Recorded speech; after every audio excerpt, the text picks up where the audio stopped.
오늘 목요일이지?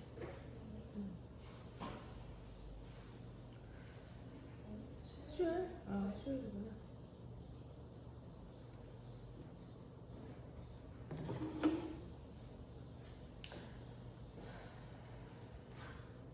원래 이제 지구의 원시 환경에는 산소도 없고 이산화탄소도 없고 대기 중에 뭐 그런 희박한 공기하고 이제 바닷속에 약간의 유기물 뭐 이런 상태 막 뜨겁고 막 번개치고 막 이렇게 열 때문에 열 합성이 되고 막 이래가지고 이제 간단한 유기물 같은 거 생겼었는데 그럼 그 유기물을 먹고 사는 최초의 생명체가 세균인 거예요.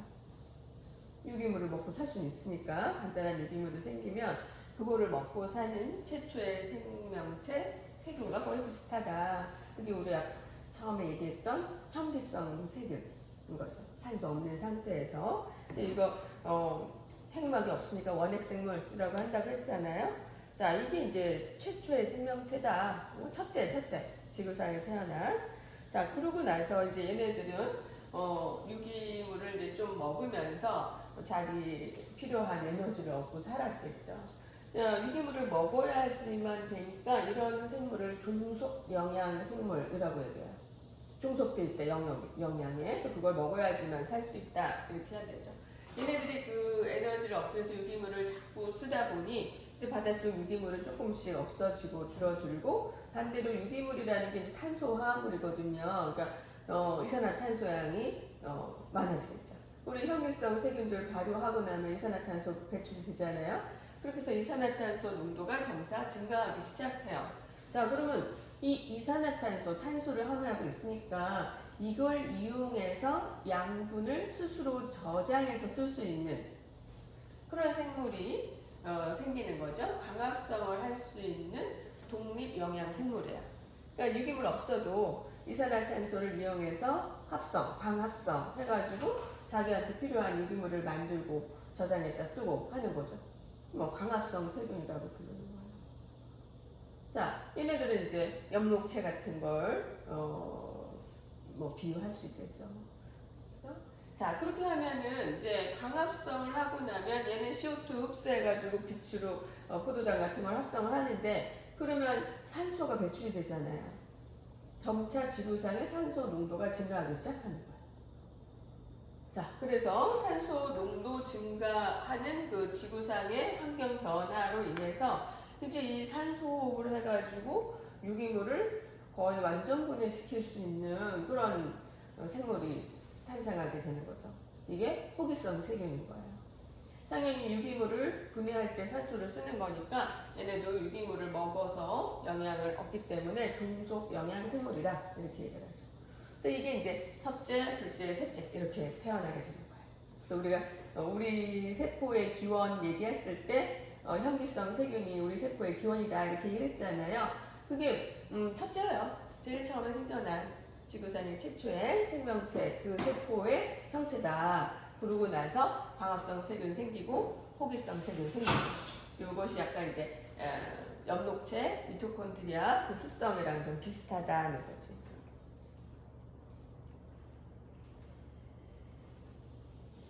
자, 그러고 나서 이제 이런 단세포 생물들은 또 다세포 생물로 진화하기 시작했어요. 그러니까 처음에는 뭉쳐가지고 이렇게 한꺼번에 똘똘 뭉쳐갖고 생활을 하는 거야. 그러면 얘는 각각은 하나하나는 개체인데 그냥 모여있을 뿐이에요. 그래서 이거를 군체라고 얘기했어요. 하나하나 자기의 그냥 생활 습성을 가지고 있는 거죠. 다 제각각. 다 같은 습성을 가지고 있는 거야. 이런 걸 이제 군체라고 해요. 지금도 군체와 같은 생명체 있고요. 단세포 생물 있어요. 그런데 이제 이런 것이 그 다음 단계로 진화할 때 다세포 생물이 되는 거야. 자, 여기도 보면 지금 얘하고 모양이 달라졌잖아요. 그러니까 바깥에 있는 거, 안쪽에 있는 거, 옆에 있는 거, 아래에 있는 거, 막 이런 것들이 그 위치나 자기 처한 환경적인 조건에 따라서 약간 세포의 모양과 그 뭐라고 하죠? 기능이 달라지는 거죠. 약간 분화된다고 하는데 그렇게 된 것이 이제 다세포 생물이다 이렇게 얘기할 수 있는 거예요. 얘는 하나하나가 다 똑같은 생명 활동을 하는 거고 얘에서 일어나는 것과 여기에서 일어나는 게 다르다는 거야. 지금 여기 보면 밑에 거는 양분을 합성하고 위에 건 운동을 담당한다 이렇게 써 있잖아요. 그래서 좀 더 분업화돼서 이 하나의 생명체로서 진화가 되기 시작한 거죠. 이게 이제 다세포 생물이에요. 자, 그러다가 이제 또 점차 대기 중에 산소 농도가 증가하고 이러면서 오존은 O3잖아요. 그러니까 대기 중에 산소 농도가 증가했어. 강합성 세균이 어마어마하게 증가했었거든요. 그 증거가 지금도 호주 앞바다에 있다고 했잖아요. 그러니까 지구상의 산소 농도가 증가하면서 오존층이 생기기 시작한 거죠. 자, 대기 중에 오존층은 하는 역할이 지금도 똑같아요. 자외선 차단 역할이 있거든요. 자외선은 무슨 역할이 있어요? 뭔가 세포를 파괴하는 역할, 살균 효과. 지금도 막 피부암의 원인이 되기도 하고, 막 햇볕 쨍쨍할 때는 입을 널잖아요. 살균되라고. 그만큼 이 자외선은 세균을 죽여요. 자, 이 바닷속에 살던 세균 종류들이 이 육상으로 나올 수는 없는 거예요. 왜? 너무 자외선 때문에 강렬하니까 죽잖아. 그런데 이제 산소 농도가 증가하면서 오존층이 형성이 되니까 얘가 자외선을 좀 차단하거든. 그러면 살균 효과가 떨어지잖아요. 그래서 점차 작은 육상 동물들이 생물들이 아니야 그 바닷속에 있던 생물들이 육상으로 진출할 수가 있게 된 거예요. 서서히 자외선이 차단되면서 이런 바닷속에서만 생활하던 생물군이 조금씩 육상으로 올라오기 시작하게 되는 거죠. 뭐 지금처럼 뭐 육상에서 막 걸어다니는 그런 동물이 올라왔다기보다는 뭐 다양한 것들이 올라올 수 있게 된 거예요. 뭐 식물군, 동물군이 조금씩 서식할 수 있는 환경이 만들어진 거죠.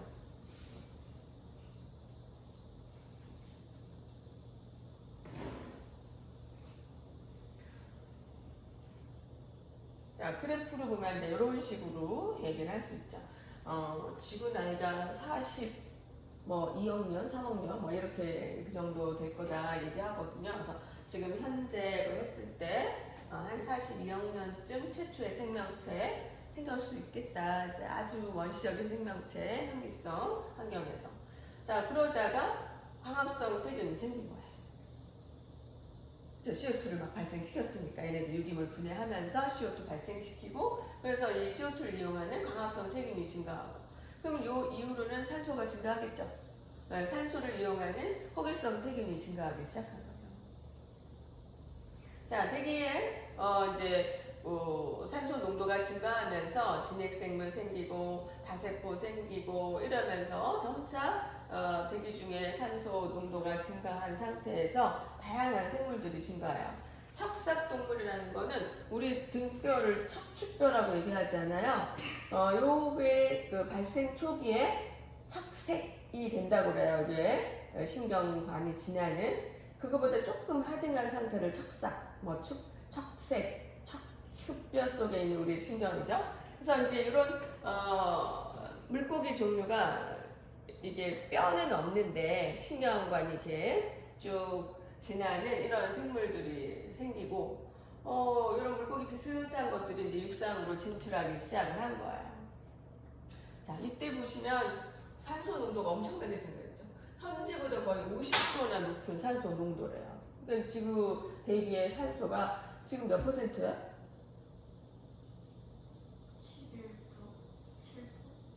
23%? 23%. 이때는 뭐 거의 막 50% 정도가 산소라는 얘기잖아요. 그만큼 광합성 세균의 수가 어마어마하게 증가했다는 거죠. 광합성을 엄청나게 해서 산소가 이렇게 많이 높아졌어요. 자, 이때 보면 거대 비행 곤충류 이거 그림으로 좀 본 적 있니? 지구 과거에 잠자리가 거의 집채만 했다 막 이런 얘기 들어봤죠? 어마어마한 곤충 종류 크기가 큰 거 이런 것이 막 날아다녔어요. 지금으로는 상상할 수가 없는 거지. 그런 상태가 잠시 있었고 그 뒤로 이제 거대한 곤충 종류는 거의 멸종하고 지금은 이제 곤충은 굉장히 작은 형태로 변화했어요. 자, CO2 농도가 급격히 감소하고 이제 이때 지금보다 조금 낮은 정도의 CO2 농도를 갖게 됐다. 자, 그러고 나서 이제 최초의 현화 식물이라고 하는 건 꽃이 피는 식물을 얘기해요. 꽃이 있는 식물, 꽃이 보이는 이런 게 이제 속시식물이라고 하죠. 종자 생기고 암술 수술 있어가지고 꽃이 피는 이런 생물이 출현해서 육상에 이제 서서히 그 식물군이 많아지니까 또 산소 농도가 조금씩 더 증가하는 그런 상태를 보이면서 지구상에 여러 가지 생물들이 살게 된 거죠. 육상에 살고. 한번 이제 지금 얘기를 한번 정리를 해보면, 자, 최초의 원핵 생물이 거의 40억 년 전쯤에 출현하고, 그 다음에 그 당시에는 산소가 전혀 없는 상태였다는 거예요. 그래서 유기물만 바닷속에 좀 농축되어 있는 그런 상태. 이건 자연 합성이 된 거죠. 자, 그러면 최초의 생명체는 유기물을 이용을 하는 생물이었지만 산소가 없는 상태에서 이거를 조금 분해하는 생물이겠죠. 그래서 종속 영양 생물이면서 무기호흡을 한다. 혐기성 세균이다. 이렇게 얘기를 합니다. 자, 그 다음에 얘네들이 자꾸 이 분해를 하다 보면 이산화탄소가 방출이 돼요. 그래서 지구상에 좀 대기 환경이 바뀐 거죠. 바닷속 환경도 바뀐 거죠. 이산화탄소 많아지면서 이걸로 광합성을 하는 독립영양 원핵생물이 생겼다. 광합성 세균들. 광합성 세균. 지금도 많아요. 자, 이것이 산소 농도를 증가시킨 거죠. 그 다음에 이제 산소를 하는 호기성 세균이 또 증가하게 되는 원인이 됐다. 자, 이게 이제 원시 지구의 생명체 탄생, 생명의 진화에서 아주 초기 단계인 거죠. 그럼 이게 진화라고 얘기해서 새로운 생물이 생겨나면 그전 생물은 그럼 없어지냐? 그건 아니에요. 그대로 존재해요. 당연히 이제 산소 없는 상태에서 생겨났던 이런 원핵 생물들이 산소가 너무 많아지면 살기는 좀 힘들겠죠. 그러니까 얘네들은 산소 없는 최대한 자기가 살기 좋은 환경을 찾아 들어가는 거예요. 그러면서 그 전처럼 막대한 범위를 차지하면서 사는 그런 형태는 아니게 되는 거죠. 왜냐하면 이제 그 다음 환경은 광합성 세균이 잘 살 환경이 되어버렸기 때문에 두 번째로 생겨난 광합성 세균이 어마어마하게 또 지구를 차지하고 살게 되는 거예요. 그러면 이 환경이 바뀌어서 그전 생물은 없어지냐? 아니라고 그랬잖아요. 어느 구석에 땅속, 바다, 깊은 속 이런 데서 이제 살게 되는 거죠. 지금까지도 그 명맥을 유지하고 있다. 전혀 없어지지 않았어요. 그 광합성 세균이 그렇게 번성했다가 지금 굉장히 많이 줄었긴 하지만 지금 당연히 있어요. 광합성 세균 있어요. 호기성 세균 당연히 많겠죠. 산소 있으니까. 자, 그러고 나서 이제 생물들이 생기면서 아까 곤충이 엄청나게 많아졌다 그랬잖아요. 거대 곤충들. 근데 그렇게 지구에 곤충이 많았다가 지금은 그게 확 줄어들었지만 멸종하진 않았어요. 지금 크기가 작은 형태로 여기저기서 또 살고 있잖아요. 보이지 않는 바퀴벌레 같은 것도 있고 작은 곤충 종류가 얼마나 많아요. 그래서 지구상에 지금 점점점 생물의 종류가 변하면서 다양성도 생기고 있다는 거죠. 그랬다는 거예요. 계속해서 다양성이 생기는 과정. 하나 생기고 하나 멸종하고 이렇게. 공룡의 대멸종 있었지만 공룡 큰 크기의 공룡들 그 지구를 거의 차지하고 있던 그 거대 동물들이 멸종하고 나서 공룡과 비슷한 종류는 또 남아있는 거 있잖아요. 크게 없어졌다는 거죠. 어떤 거 있어요? 공룡이랑 비슷한 거 있어요? 도마뱀 종류도 비슷하게 생겼잖아요. 그죠? 또 도마뱀보다는 좀 큰 게 코모도라고 들어봤어요? 코모도 있잖아요. 코모도 도마뱀이 아주 굉장히 큰데 공룡처럼 크진 않지만 지금 그 정도면 좀 거대하다라고 하는 파충류 동물들이 좀 있어요. 악어도 있고, 그죠? 그리고 아주 조그만 도마뱀들도 있고. 그래서 형태상 크기가 작아졌고 그 수가 굉장히 축소됐지만 지구 어딘가는 다 살고 있어요. 그러면서 또 다른 생물이 또 출현하는 거예요.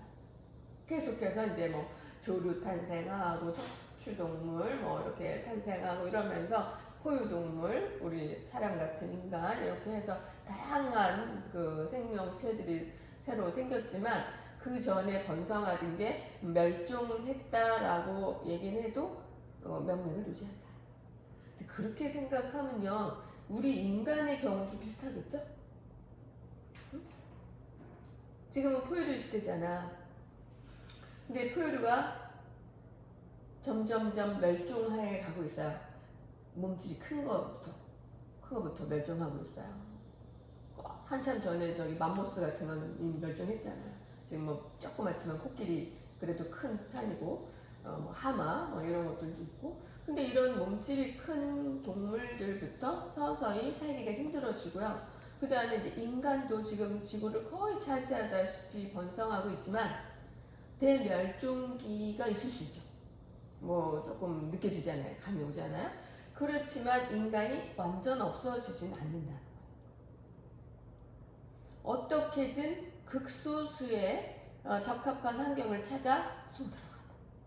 그게 땅속일 수도 있고 바닷속일 수도 있고 생존할 수 있는 그 거처를 찾아서 극히 일부분이 명맥을 유지하게 됩니다.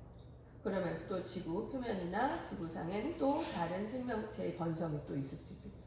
그런 거예요. 지금 수억 년을 두고 지구상에는 그렇게 해서 다양한 생물들이 점점 존재감이 많아지고 번성하던 건 또 축소되고 또 다른 것이 숨겨있던 게 번성하고 이랬죠.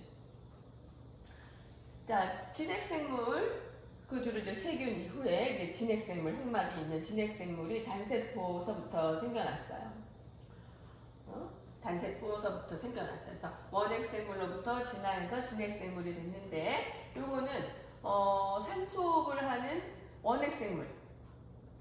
뭘 우리 예를 들었었죠? 산소호흡하는 거. 이것이 원시 진핵세포에 들어가서 공생하면서 이거 얘기잖아. 미토콘드리아가 됐다. 이걸로 진화했다. 호기성 세균, 산소호흡을 하는. 또 광합성을 하는 원핵생물, 광합성 세균이에요. 이것은 원시 진핵세포, 현기성 세균이라는 거죠. 또는 이제 이런 단순한 그 세포 형태는 띄는 거죠. 효모 비슷한 진핵생물. 이런 거로 들어가서 공생하면서 엽록체로 진화해요. 지금의 다세포 생물들이 그 안에 다 미토콘드리아나 식물 같은 경우는 미토콘드리아와 엽록체를 가지고 있는데, 이렇게 해서 진화해가지고 초기 단계에는 진핵생물의 군체, 좀 지나면 다세포 생물을 이제 형성을 하게 되는 거죠. 자, 그러고 나서 오존층 형성되고 자외선이 차단되니까 점차 육상 생물로 진출이 가능해졌다. 이렇게 초기 진화 과정을 얘기할 수 있어요.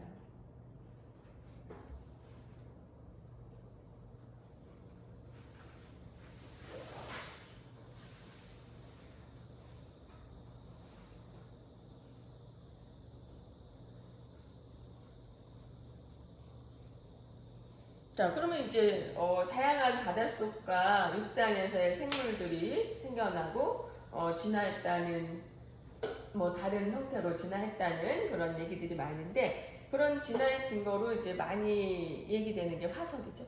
화석상의 증거가 있다. 뭐 이렇게. 요거는 이제 뼈나 또는 나무 토막 같은 것도 화석이 되기도 하고요. 그거 봤어요? 나무 화석? 아주 그 돌처럼 되는 거. 화석이니까 돌이 된다는 거거든요. 돌처럼 되는데 딱 형태로 볼 때는 나무야. 그런데 이제 화산재나 이런 게 확 덮여가지고 탄화 과정을 거치면서 돌처럼 굳어져 버리는 거죠. 그래서 산소가 딱 차단이 되고 나면 산화되지 않기 때문에 이렇게 화석 또는 그 배설물도 그대로 형태로 화석화되기도 해요. 그래서 시골 같은 데서도요, 옛날에 화장실, 재래식 화장실 같은 데에다 겨나 재를 뿌렸어요. 그러면 완전히 미생물이 딱 차단이 돼요. 재가 그 역할을 해요. 그리고 미생물이 차단이 되면 이게 썩질 않으니까 변이 어떻게 되겠어요? 그냥 돌덩어리처럼 되는 거야. 변 형태 그대로 돌덩어리처럼 되는 거야. 그렇게 돼요. 이제 겨나 여러 가지 이제 흙이나 이런 미생물이 섞여 있는 걸로 덮으면 여기에 이제 분해돼가지고 나중엔 흔적도 없는 상태가 돼버리죠. 근데 이제 재만 뿌릴 때는 돌덩어리처럼 돼버린다는 거. 그런 상태로 이제 화석으로 남는 거예요. 자, 그 화석을 보면 형태상으로 이제 지금 요 현재 고래인데 현재 고래가 무슨 종류예요? 포유류잖아요. 근데 포유류가 이렇게 바닷속에 살게 된 게 이게 왜 그럴까? 그거를 이제 여러 지층, 하층에 있는 순서대로 지질학적으로 봤을 때 좀 비슷한 형태가 이렇게 앞다리나 뒷다리가 거의 태아된 형태로 이런 물고기 같은 포유동물이 있었고, 그 다음에 이렇게 거의 기는 형태의 다리나 앞발은 좀 걸을 수 있도록 하지만 거의 수중 생활을 하는 또 이런 포유류가 있었고, 또 더 밑으로 가니까 바닷속에서 막 헤엄을 치는 물갈퀴 있는 요런 악어 비슷하게 생겼지만 포유류, 악어는 알라잖아요, 파충류는. 근데 포유류는 이 젖을 먹인다는 뜻이죠. 젖을 먹이는 그런 알을 낳지 않는 이 뱃속에서 새끼를 가지고 있다 태어나면 그대로 이제 젖을 먹여서 키우는 그런 동물인데 비슷한 것이 이제 더 전에는 이런 형태였다. 이렇게 얘기하면서 이렇게 지금의 바닷속에 거대한 고래로 진화했다. 이렇게 얘기를 하는 거예요. 요거는 이제 다 가설일 뿐이에요. 왜냐면 이게 전체적으로 변화한 흔적까지 다 찾아내기 어렵잖아요. 그래서 순서대로 우리가 10년 전, 20년 전, 30년 전 사람을 뼈를 보든 뭘 다 보더라도 그 차이를 민감하게 느낄 수가 없잖아요. 그 차이는 이건 수십 년, 수억 년의 그 차이가 있을 테니까 그 단계에 우연히 발견된 화석 가지고 얘기하는 거기 때문에 이게 가설인데 그래도 신빙성이 있다. 좀 많이 타당할 것 같다. 이런 얘기죠. 이렇게 작은 동물이 지금의 이렇게 큰 고래로 된 이유는 또 뭘까 생각해 볼 수도 있겠지만 어쨌든 우리가 진화의 증거로 화석을 많이 삼는다. 이런 얘기를 하는 거예요. 화석상의 증거로 많이 얘기하는 거죠. 또는 이제 이렇게 비슷한 기간이 있어가지고 지금의 박쥐도 포유류잖아요. 사람도 포유류인데 보면 박쥐의 날개는 새 날개하고 좀 다르다. 이 발가락 또는 손가락 그 개수가 5개인 그 사람의 형태랑 아주 비슷한 뼈 개수와 구조를 가지고 있다는 거죠. 그런 거 보면 이게 한 조상에서부터 나온 게 아닐까 이렇게 생각해 볼 수 있잖아요. 다 5개죠? 그리고 뼈 이 색깔을 초록색, 노란색 이렇게 했지만 다 똑같이 윗팔뼈는 한 덩어리고 아랫팔뼈는 2개로 되어 있고 손목뼈 구조가 비슷해요. 박쥐도 포유류다. 그래서 이 포유류의 전체 뼈 구조를 보면 뭔가 한 조상에서부터 진화했을 변화가 일어났을 가능성이 높다. 이런 얘기를 하는 거죠. 그런 이외에도 몇 가지 그 진화적인 증거가 있고요.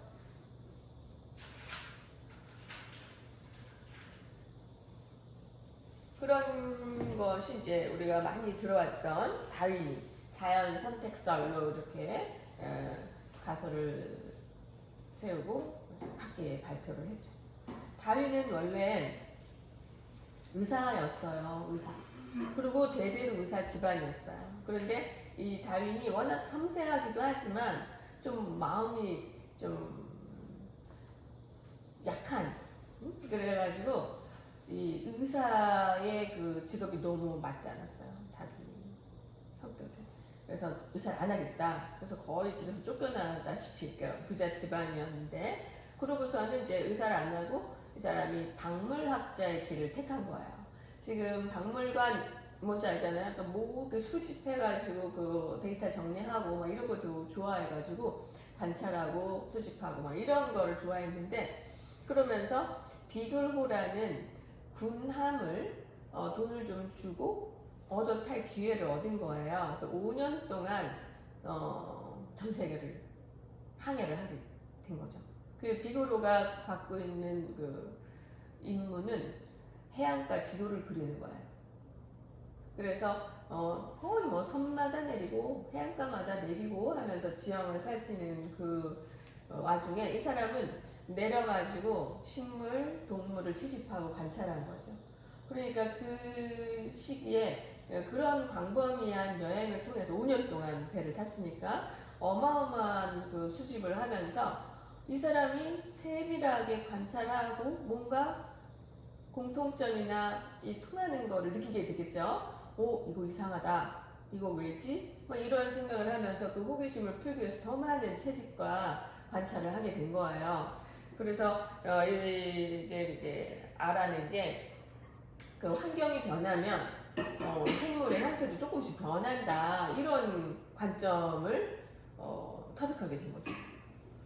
그래서 개체들이 그 자연에 맞춰서 선택돼가지고 유리한 게 적응해서 살아남으니까 점점점 진화한다. 이런 개념을 만들어낸 게 처음이거든요. 그래서 다윈의 진화론 이렇게 얘기를 하잖아요. 그 전에는 어떤 학설이 받아들여지고 있었어요? 연구용설?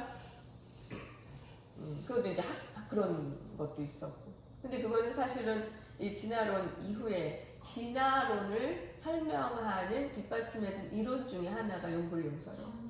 창조론이죠. 창조론이 그 당시 중세는 뭐 종교의 힘이 워낙 크니까 모든 생물은 신이 창조했다. 그래서 그 중에서 인간이라는 존재가 가장 위대한 존재다. 이런 생각들을 사람들이 하고 있었어요. 그래서 뭐 그 위대한 그 과학자면서 의사면서 화가인 사람들이 막 인체 비율을 그리고 아름다운 인체를 조각하고 뭐 이런 일들이 많았죠. 그리고 그 당시에 이제 공부를 하는 사람들은 대부분 좀 여유가 있는 집안 사람들이 하잖아요. 귀족서부터. 그러니까 공부를 하면 제일 그 기본적으로 배우는 게 뭐 수학 같은 걸 배워요. 언어 배우고 수학 배우고 이건 이제 기본적으로 배워. 그런 다음에 그 다음 단계가 과학을 배워요. 과학을 공부해요. 그리고 그 다음 단계가 종교학을 배워요. 그런 단계로 공부를 하게 돼 있어요. 그래서 진짜 그 당시에는 그 뭐 사제나 이런 사람들이 가장 윗계급이었잖아요. 그죠?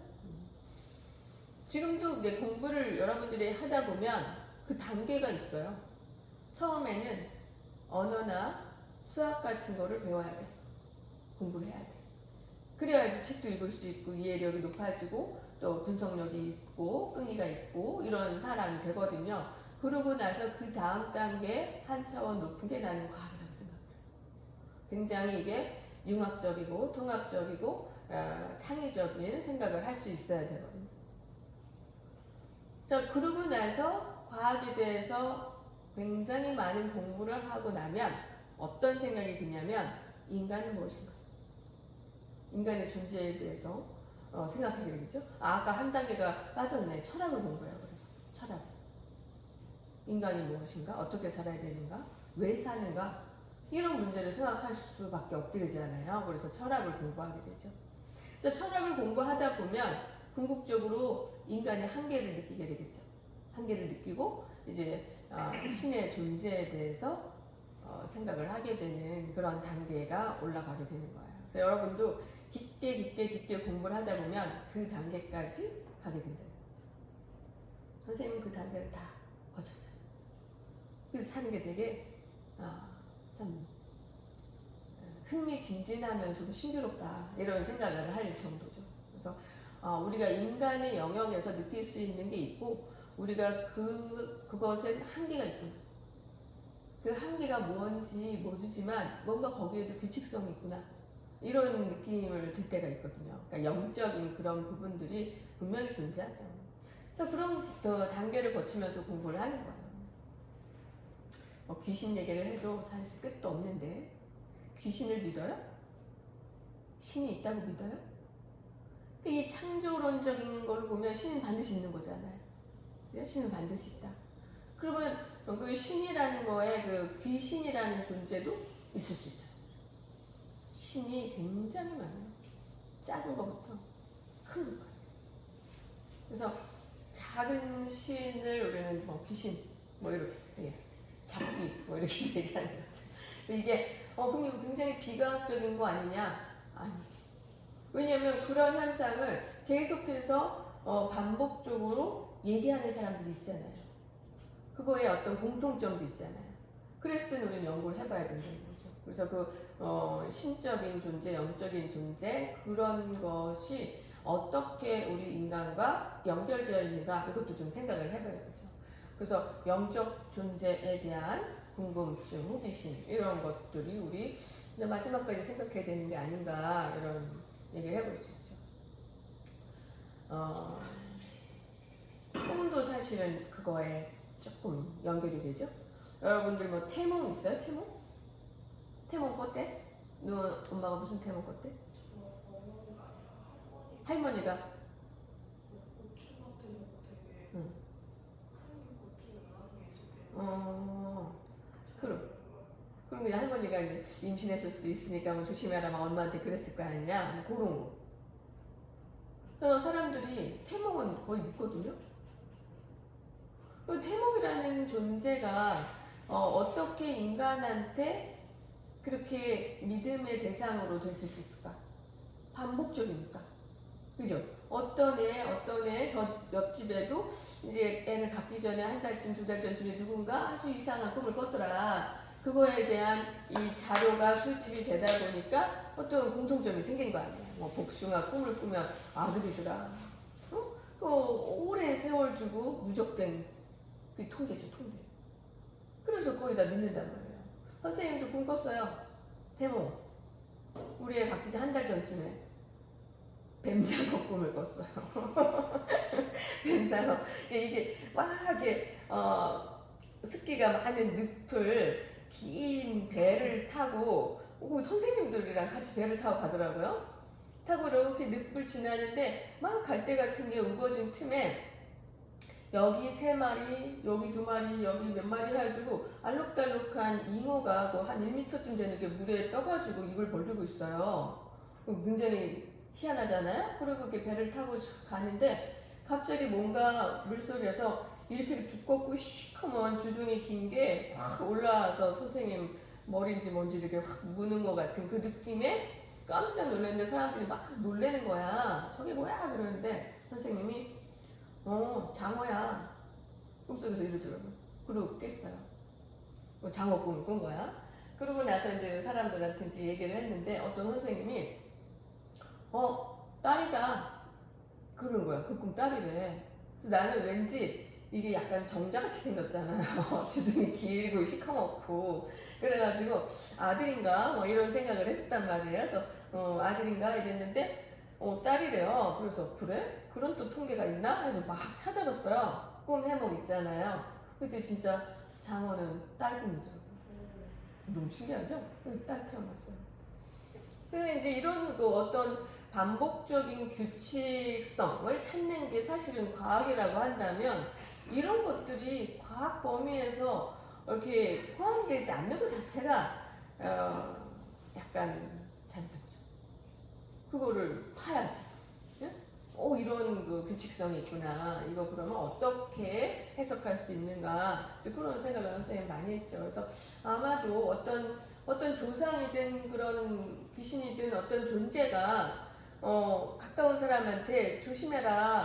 임신했을 수 있으니까, 임신할 것 같으니까 조심해라. 몸 조심해야 되잖아요. 이제 그런 것들을 어쩜 알려주는, 준비하라는 그런 메시지 아닌가, 이런 생각을 해요.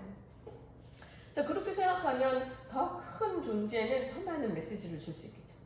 그 메시지를 중간에서 이렇게 캐치하는 게 뭐 영매라든지 뭐 무당이라든지 뭐 이런 존재가 될 수도 있고, 더 어떤 신적인 존재를 이제 느낀다면 더 많은 세상의 그 돌아가는 이치에 대해서 이해할 수 있는 그런 상태가 될 수 있겠죠. 그 영안이 트인다고 하겠죠. 그럴 수 있다는 거예요. 그래서 그런 것들에 대해서 미신이라고 놓아버리면 안 된다는 생각을 요즘 많이 해요. 그리고 영화 중에 인터스텔라 봤어요? 재개봉도 해가지고 막 했는데 진짜 명화예요. 그건 꼭 봐야 돼. 인터스텔라.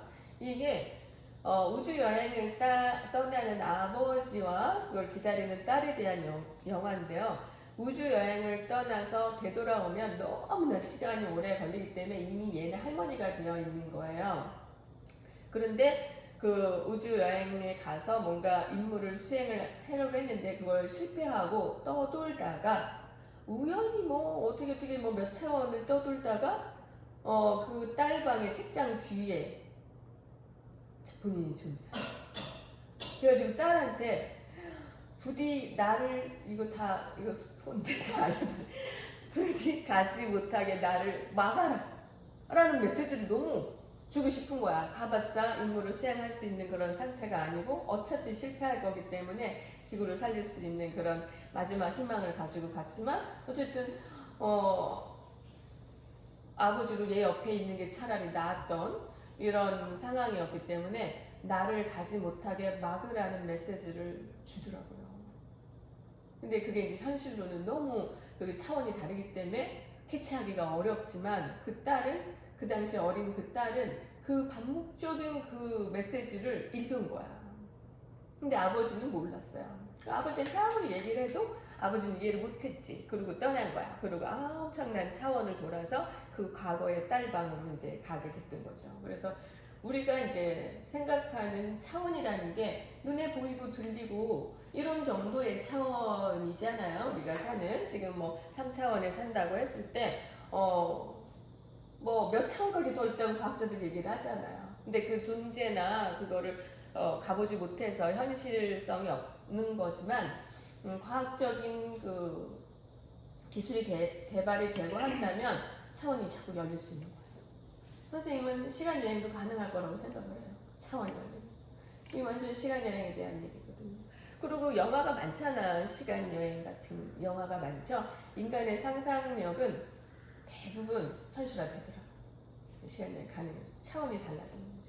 이거의 한 예로 과거에는 산 너머에 있는 다른 이웃하고 얘기를 할 수가 없었잖아요. 얼굴 볼 수도 없죠. 근데 지금은 뭐 지구 반대편 사람하고도 화상통화하는 거잖아요. 소리 들리고 얼굴 다 보이고 이게 차원이 열린 거거든요. 그런 차원이 자꾸 열리기 시작한다면 이미 몇 해 전에 죽은 아버지하고도 메시지를 전달받을 수 있는 그런 차원이 열리지 않을까 이런 생각을 해볼 수도 있죠. 그런 것을 지금 메시지를 뭐 꿈을 통해서든 뭐를 영감을 통해서든 인간한테 주려고 하는 존재가 있을 수 있다는 거예요. 인간은 그 낮은 차원에서 살기 때문에 캐치하기가 굉장히 어렵다는 거죠. 그런데 몇몇은 그것을 예민하게 캐치하는 게 아닌가 이렇게 생각해 볼 수도 있고 그거에 대한 자료 수집이나 통계도 사실은 굉장히 의미 있는 과학적인 분야라고 선생님은 생각을 해요. 자, 어쨌든 이 당시에는 창조론이 대세였고 인간이 이렇게 원숭이나 이런 거에서부터 진화했다고? 이거는 진짜 받아들여질 수 없는 얘기였거든요. 그래서 다윈도 워낙 그 약간 소심한 사람이라 그랬잖아요. 그래서 20년 동안 자기의 그 이론을 정리만 하고 친구들한테 막 편지만 보내고 학계에 발표를 못했어요. 그런데 어느 날 굉장히 젊은 과학자가 자기 논문 좀 봐달라고 보낸 거야. 이쪽 분야에 굉장히 대가인 줄 아니까 내가 이거 좀 학계에 발표하려고 하는데 좀 검토해달라 보냈는데 자기 이론이랑 똑같은 거야. 깜짝 놀랐죠. 그래서 부랴부랴 자기의 어마어마한 그 논문과 친구들한테 보냈던 날짜 지난 회신들 회수하고 이렇게 해가지고 학기에 2개를 같이 발표를 한 거예요. 근데 당연히 이제 다윈이 오래전부터 이제 방대한 이론을 만들어 놨기 때문에 다윈의 진화론 이렇게 우리는 알고 있는 거죠. 안 그랬으면 이 사람 이름이 진화론이 됐을 거예요. 그러니까 이 같은 시대에 같은 과학자들은 이만큼의 그 밑에 토대를 가지고 또 공부를 하기 때문에 비슷한 연구를 할 수밖에 없잖아요.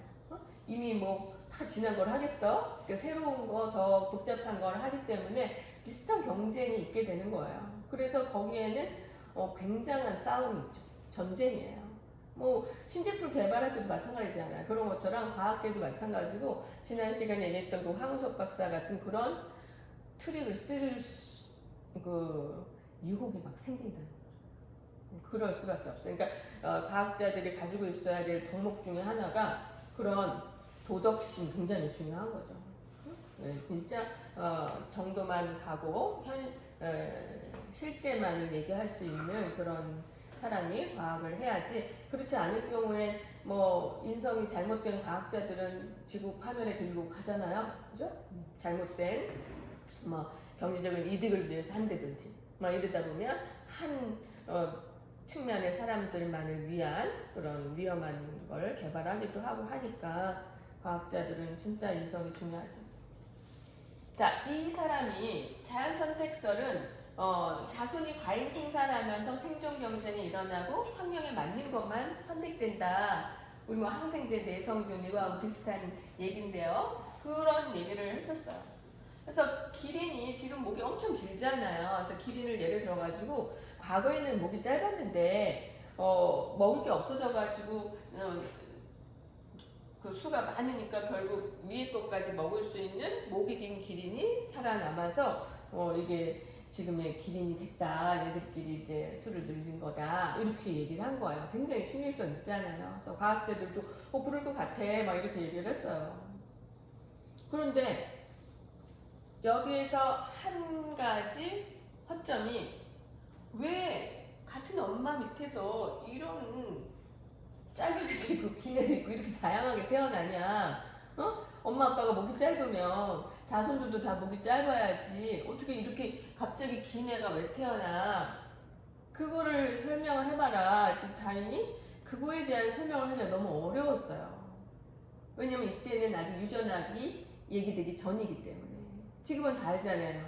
유전자 조합이 달라서 다양한 키가 나올 수 있는데 이때는 그걸 몰랐어요. 그래가지고 한편으로 다른 과학자들도 뭔가 진화의 증거는 있어 보이는데 이거를 뒷받침할 이론적 근거가 뭐냐를 찾기 시작한 거죠, 과학자들이.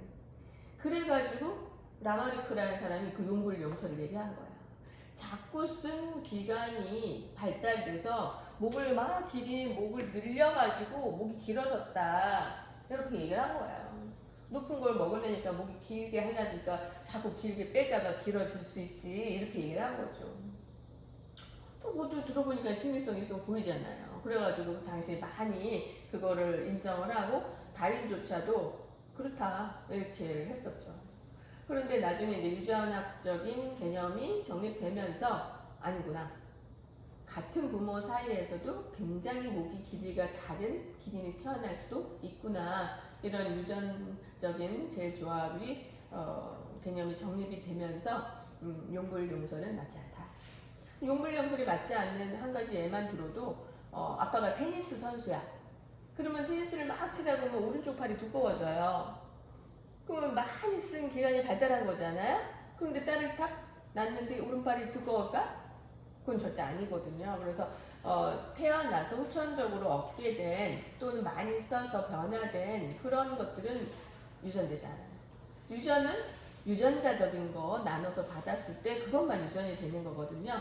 그래서 이렇게 목이 긴 것도 있고 짧은 것도 태어날 수 있다. 이게 바로 변이에요. 변이라는 말 들어봤어요? 돌연변이 뭐 이런 거 들어봤잖아요. 돌연변이도 유전돼요. 그리고 전체적으로 엄마 아빠의 특성이 모여서 새로운 특성을 갖는 것 자체가 변이에요. 나는 엄마 아빠 사이에서 태어났지만 엄마도 아니고 아빠도 아닌 새로운 존재가 생겨났죠? 그게 변이에요. 그런 다양한 변이가 있었을 때 키가 큰 것도 태어나고 중한 것도 있고 작은 것도 있고 이렇게 태어나는 거죠. 근데 그 환경이 키가 큰 것들이 생존하기 좋은 환경이 돼버렸다. 막 가물고 먹을 게 없고 얘네들은 엄청 많이 태어나고 이렇다면 그 환경에 맞는 것들이 끝까지 목숨을 부지하고 살아남게 되고 그렇지 않은 거는 굶어 죽고 결국 목이 긴 것들이 대를 이어서 자손들을 낳다 보면 또 긴 것도 있고 짧은 것도 태어나겠지? 하지만 환경적인 것 때문에 또 긴 것이 선택이 되고 이러면서 점차 목이 짧은 기린의 수는 줄어들고 목 긴 것만 살아남게 된다. 이게 이제 진화론이죠. 다윈의 자연 선택설이래요. 맞는 것 같죠? 지금도 그런 거죠. 환경이 변하면 그 환경에 맞춰서 적응 잘하는 것을 살아남고 그렇지 못한 것은 그 수가 줄어들고 또 환경이 또 급변하면 또 어떤 게 맞을지 몰라 또 그것이 많이 번성하고 살아남고 맞지 않는 건 줄어들고 이게 계속 반복되고 있는 거예요. 그래서 지금도 지구는 계속 진화의 과정이 일어나고 있는 거죠. 이것이 진화다. 그래서 반복되면서 기린의 목이 길어졌다 이렇게 얘기를 하게 되는 거죠.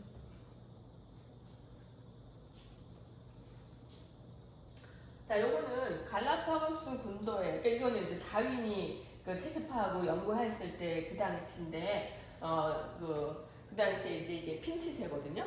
이게 핀치라고 우리가 벤치라고도 얘기하잖아. 이게 좀 부리가 그렇게 생겼어요. 아주 이게 딱딱한 거 껍질을 깨서 먹거나 이렇게 부리를 쓰는 그 기능이 강한 새 같아요. 이 부리에 집중을 했는데,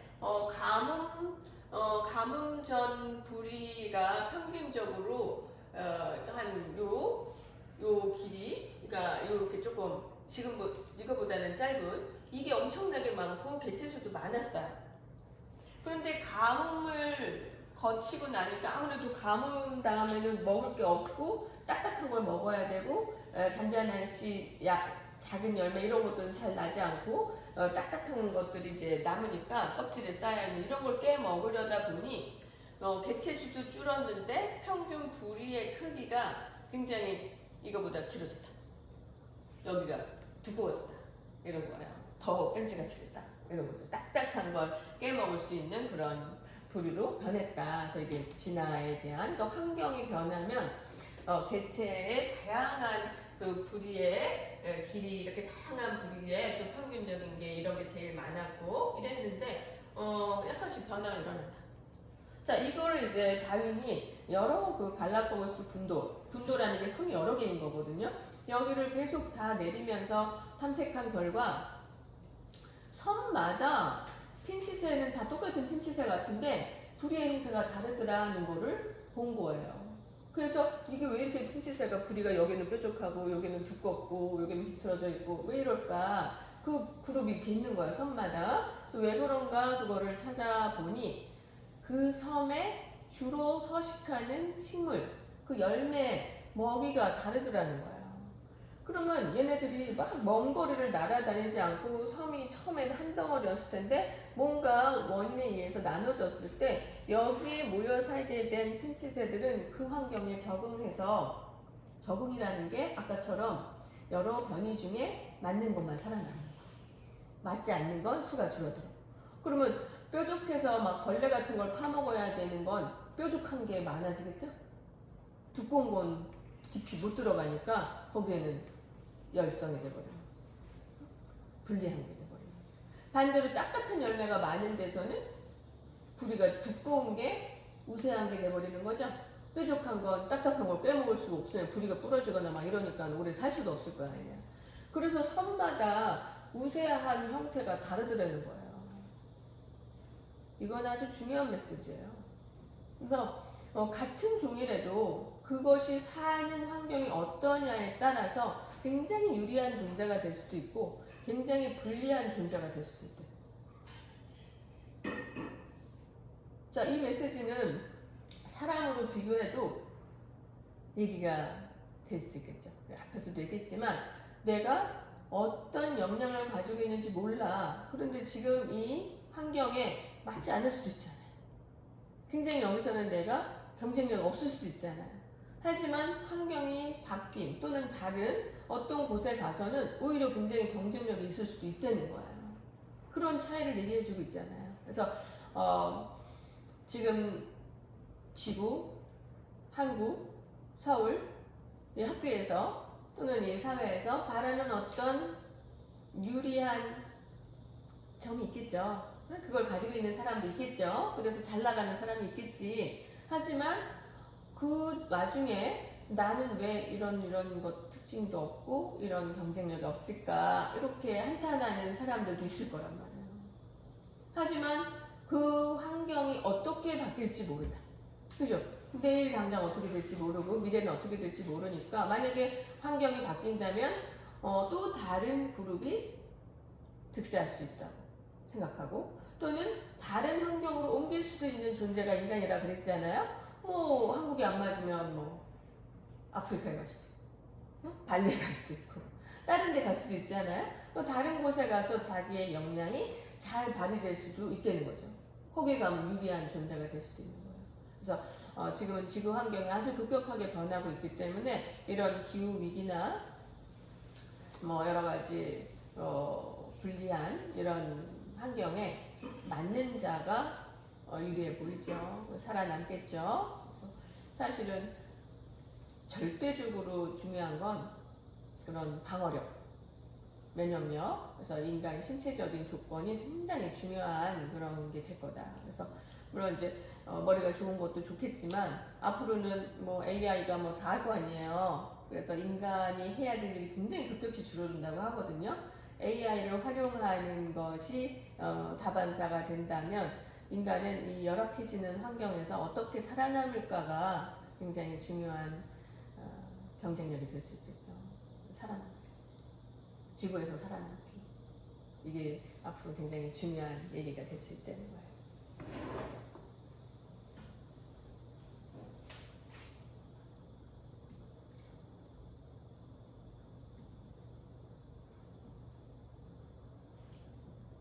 그래서 뭐 예를 들어서 이렇게 북방 코끼리 바다 표범 그래가지고 막 인간이 이제 남획을 해가지고 막 줄어들었어.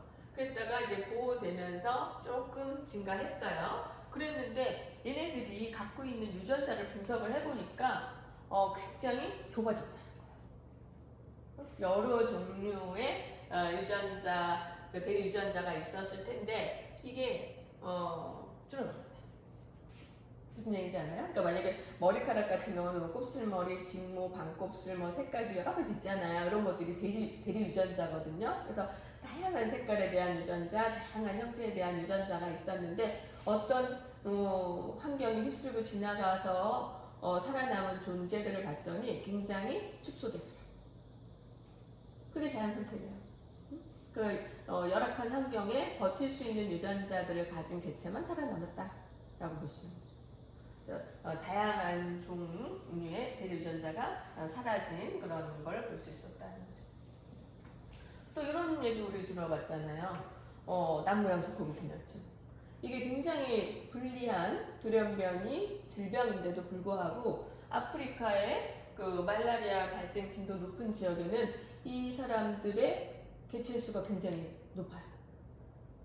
그거 바로 다 환경에 따른 자연 선택된 결과다 이렇게 얘기할 수 있죠. 환경이 열악해지면 그거에 살아남을 수 있는 것만 살아남고 그렇지 못한 게 제거되면서 점차 종류가 그 유전자 종류가 달라진다.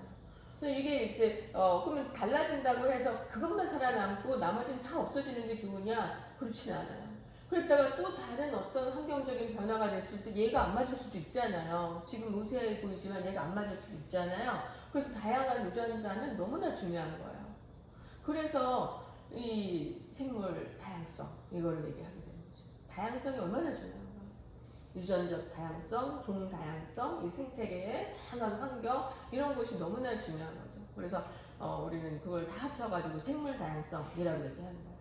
유전자 종류가 많아야지 그 중에 살아남을 수 있는 것이 선택돼서 살아남더라도 그 유전자가 있었어야지 선택된다는 거죠. 그거조차도 없으면 선택될 여지가 없는 거예요. 우리는 지금은 유리해 보이고 또 불리해 보이고 다양한 사람들이 있는데 그 존재 자체가 다 중요하다는 거죠. 걔가 가지고 있는 유전자가 도대체 어떤 환경에서 특성을 발휘할지 모르기 때문에 다 중요하다. 근데 지금은 인간이 자식을 적게 낳으니까 그 유전자 풀의 그 양이 줄어들잖아요. 그래서 환경 변화에 맞출 수 있는 여건도 많이 축소된다. 더 많이 낳아야 되겠지?